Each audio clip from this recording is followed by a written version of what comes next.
Good evening. I'm Gonzalo de las Heras, Chairman of the Foreign Policy Association, and it's my pleasure to welcome to this FPA's annual Financial Services Dinner.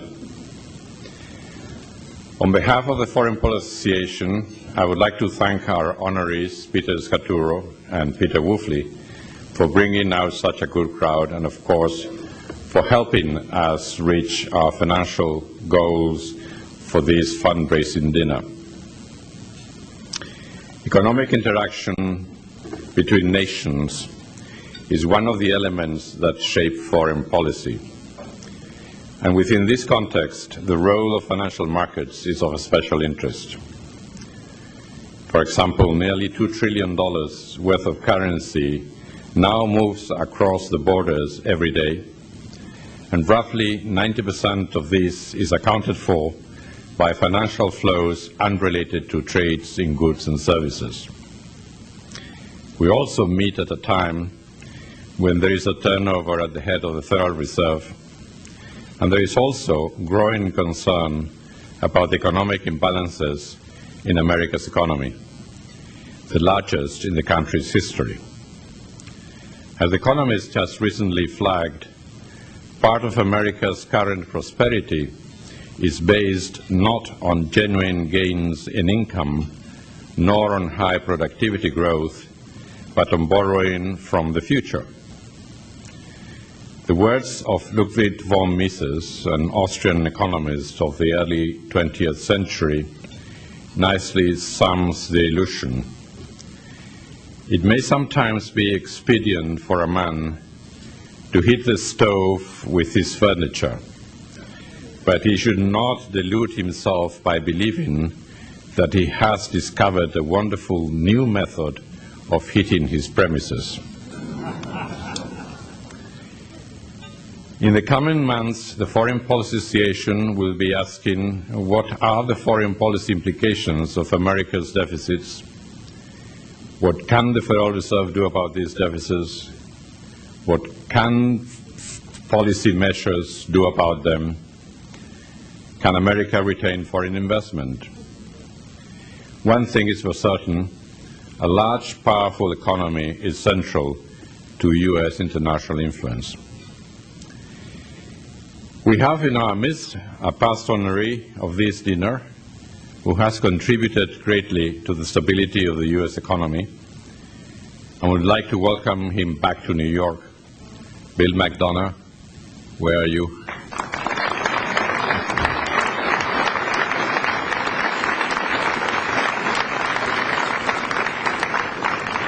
Bill, after his very successful stint as chairman of the Public Company Accounting Oversight Board, I'm delighted that we have many newcomers also with us tonight, and it seems appropriate for us to share a brief videotape of the Foreign Policy Association history prepared by NBC. And if we can play the tape now. The Great War was ending. Much of the world was cheering for America. Peter, I would like to quote the citation from the resolution of the board of the FPA that says, U.S. Trust has long exemplified good corporate citizenship. Its new leader, Peter SCATURRO, has long championed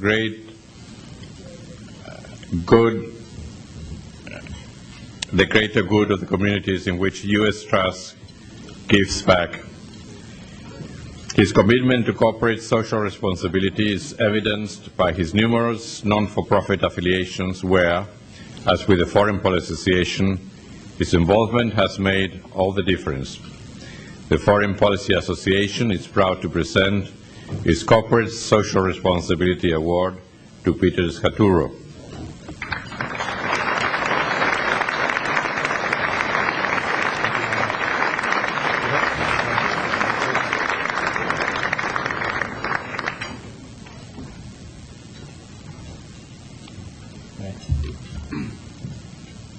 Thank you, Gonzalo. Thank you, Noel. I am truly honored to receive this award today, because of the high regard I have for the Foreign Policy Association. It is an organization which since 1918 has served as a catalyst for helping to develop awareness and formulating informed opinions on foreign policy. The goals of the Foreign Policy Association are just as relevant today as they were in 1918 when it was founded. And it's no coincidence that the FPA was founded in that year in particular and dedicated to inspiring the American public to learn more about the world. When I refer to that year in particular, I refer not to the 1918 World Series victory by the Boston Red Sox. My son's a Yankee fan, so I have to be careful. But to the end of World War I. President Woodrow Wilson spent a lot of political capital, to use a phrase made more popular by a more recent American president, to achieve this goal. And yet it took another world war for Americans to accept the concept of belonging to an international organization like the League of Nations. In the aftermath of the war and its many horrors, it must have been hard to escape the conclusion that there were no more pressing needs than strengthening the institutions for better international cooperation and understanding, including those in the financial sector. As Benjamin Strong, one of the founders of the New York Federal Reserve Bank, aptly noted in a 1918 letter to his British counterpart, there is no doubt that much of the world's happiness in the future will depend on the relations now being established between your country and ours, as we set up some sort of economic partnership in which every self-respecting and deserving nation may participate. Nearly a century later, the world has achieved a degree of economic and financial market integration unthinkable at the time of Strong's letter. This process is occurring at warp speed, spurred by rapid advances in information technology and the spread of economic freedom to more of the world's people. Current geopolitical and economic realities, however, have also complicated the world of financial services. One thing, though, remains extremely clear. The need for global economic policy coordination has never been greater. One driving force behind such growing consensus is concern over the impact of financial imbalances, particularly the U.S. twin deficits on the global economy. Just last week, we learned that the U.S. current account deficit reached a record $726 billion, while forecasters predict a 2006 federal budget deficit of $423 billion, or 3.2% of America's GDP. Ironically, 2 decades ago, the U.S. was the world's largest creditor. Today, the U.S. is the world's largest debtor. Though the impact of such unprecedented U.S. borrowing on the global economy is up for debate, it undoubtedly raises a new set of questions policymakers worldwide must at least begin to address. How long, for example, will foreign countries continue to finance U.S. borrowing and spending? While China alone holds nearly 3/4 of its reserve in U.S. dollars, which means they're actually approaching the $1 trillion mark, many economists have begun to ask whether the short-term gains of this relationship are actually sustainable.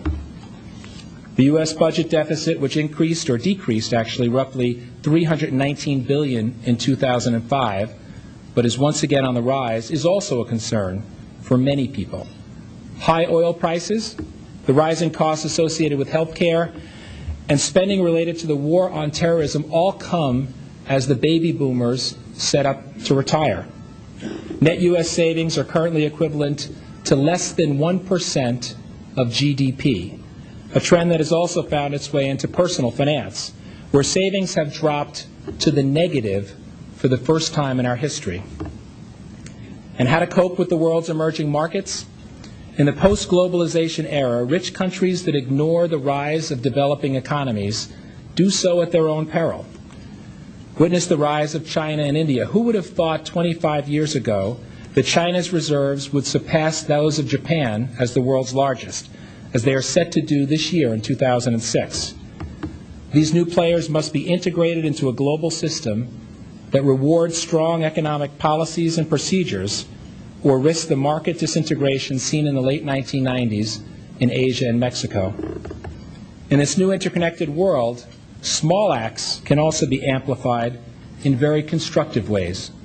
The great success of microfinancing, for example, is helping an aspiring third-world entrepreneur build both a business and a livelihood. Sometimes the Internet plays a role, helping them access how-to information or perhaps communicating with suppliers and customers. Not only has the Internet proven to be an abundant source of email offering low-cost prescription drugs, the universal access to information offered by the Internet has proven to be the ultimate educational tool. Often this educational tool helps to empower female entrepreneurs in societies where traditional gender roles block their access to education. Economic freedom is a lubricant for personal freedom, which in turn stimulates economic growth. These are but a few of the opportunities presented by today's geoeconomic realities. As we grope our way into the darkness of the future, this understanding comes with a lag that raises the risk that old remedies will be inappropriately applied to new circumstances. In many ways, the need for better international, political, and economic cooperation is just as pressing today as it was in 1918 when the FPA began. Yet I think it's fair to say that despite the two steps and a stumble nature of international relations, the tighter-knit global village has forced more attention on these issues. In fact, in many ways, globalization reflects the success of international cooperation to date.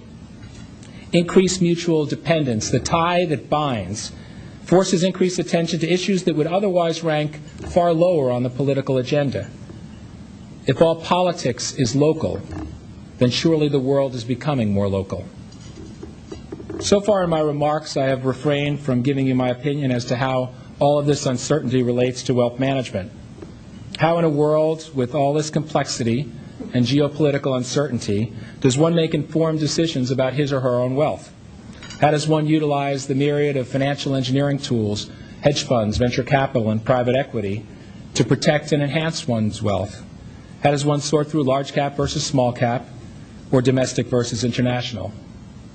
The short answer to those questions is that you bias your decision-making to risk mitigation. You position your portfolio against the what-if scenarios. The long answer, well, lucky for you, it seems like I'm out of time. But I will tell you that you can come visit me in my offices at U.S. Trust, and I'd be happy to walk you through that. Or I guess in the spirit of international cooperation, I could refer you to a few of my friends at UBS. In closing, I hope I haven't given you the impression that I'm unduly alarmist. Despite a backdrop filled with volatility and uncertainty, I am cautiously optimistic. I will close with these words from William Faulkner. I believe that man will not merely endure, he will prevail. He is immortal not because he alone among living creatures has an inexhaustible voice, but because he has a soul, a spirit capable of compassion and sacrifice and endurance. On behalf of all my colleagues at U.S. Trust, I'd like to thank you all for this honor. Thank you very much.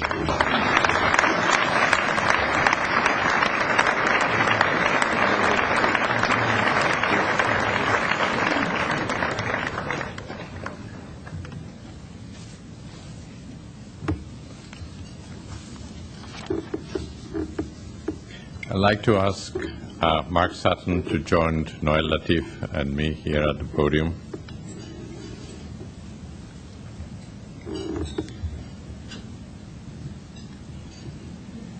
And I would like for all of us to watch a brief video prepared by UBS. Could we have the video, please?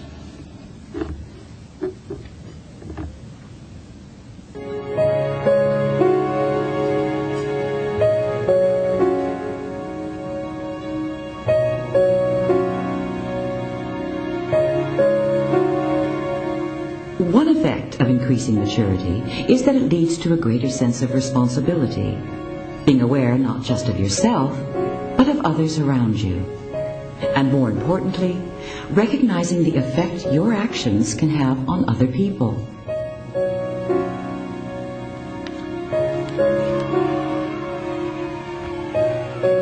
And so it is with companies.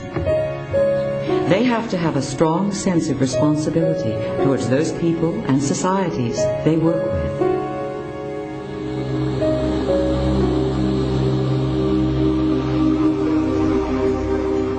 The success of UBS depends directly on our sense of responsibility.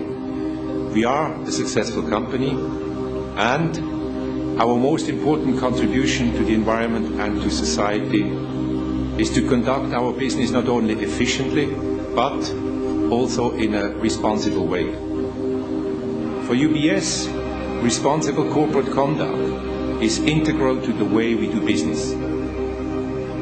We aim to create sustainable value for our shareholders, for our clients, and for our employees, always being aware of environmental issues and helping the communities where we do business. There are three broad areas where our sense of corporate responsibility can make an impact. First, anytime our investment decisions affect the environment. Second, when our behavior has an impact on society. For example, I'm talking about safeguarding access to our financial service from criminals. Third, in the community. Our employees devote a lot of voluntary time to helping disadvantaged people, and UBS complements these efforts with a wide-ranging program of donations to carefully chosen projects. It's not only economic and political developments that will shape our business in the future. The protection of our environment has become an issue of great importance as well. So environmental factors have to be taken equally into consideration when doing business. These analyses not only contribute to sound environmental decisions in the context of an investment project, but also substantially reduce risk for our clients as well as for ourselves. Banks also have a responsibility to ensure that their services are not used for criminal purposes. For criminals to benefit from crime, their gains have to be secure and accessible. Banks are obviously targeted to provide those services. The world's banks, including UBS, have recognized the need for concerted action in denying criminals access to their services. And we also recognize the critical need to protect the integrity of the global financial system.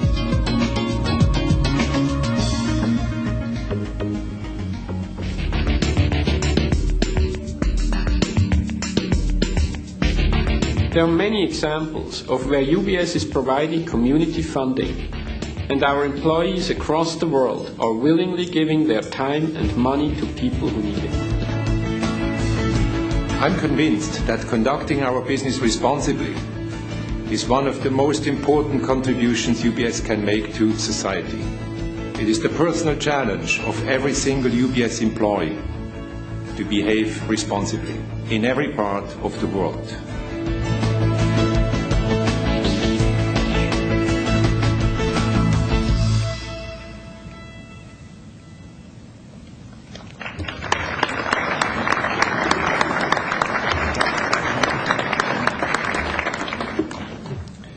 I'll read now from the resolution of the FPA's board.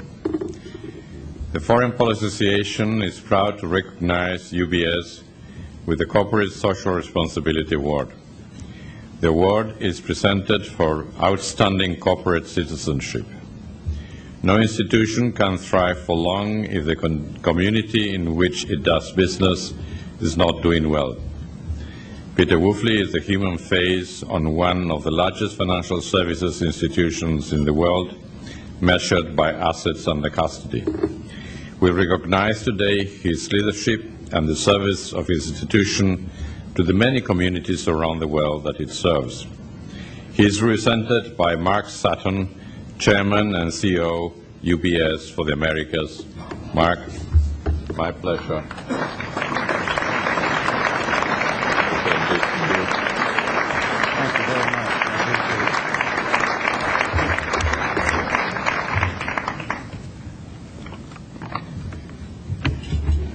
thank you very much, Gonzalo. I appreciate that.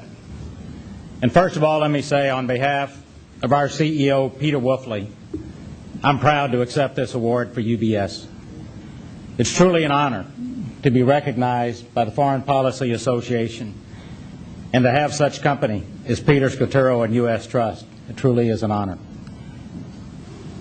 You heard a little bit on that video about the way our firm perceives our corporate responsibility.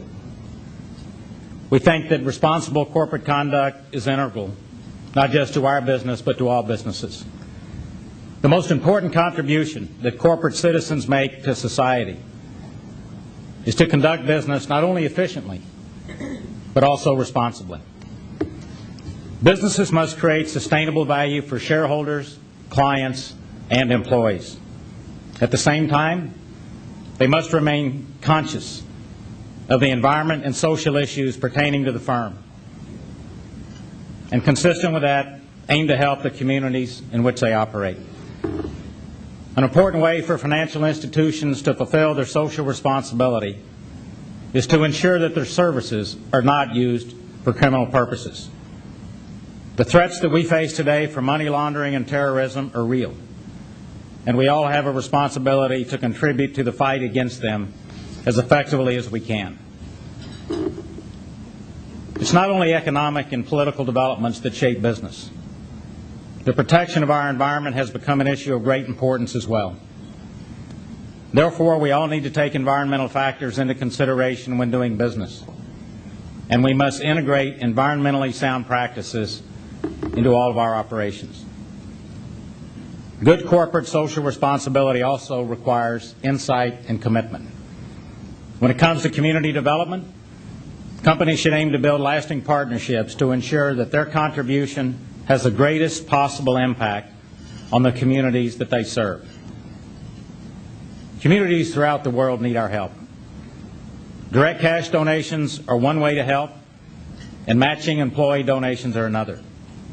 But most importantly, by encouraging and participating in volunteer efforts, we can all make a significant contribution to the communities where we live and work.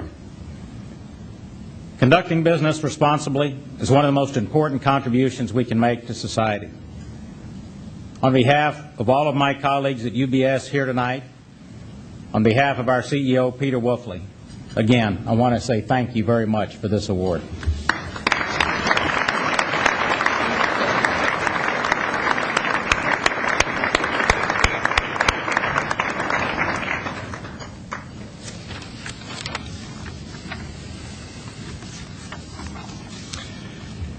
Well, ladies and gentlemen, thank you very much for joining us this evening. We look forward to seeing you at the Conference on Global Financial Imbalances on April the 24th. Your invitations will be presented to you as you leave. And let me, on behalf of Noel Latif and my own name, thank the hard-working FPA staff for another very successful evening. Good night to you all.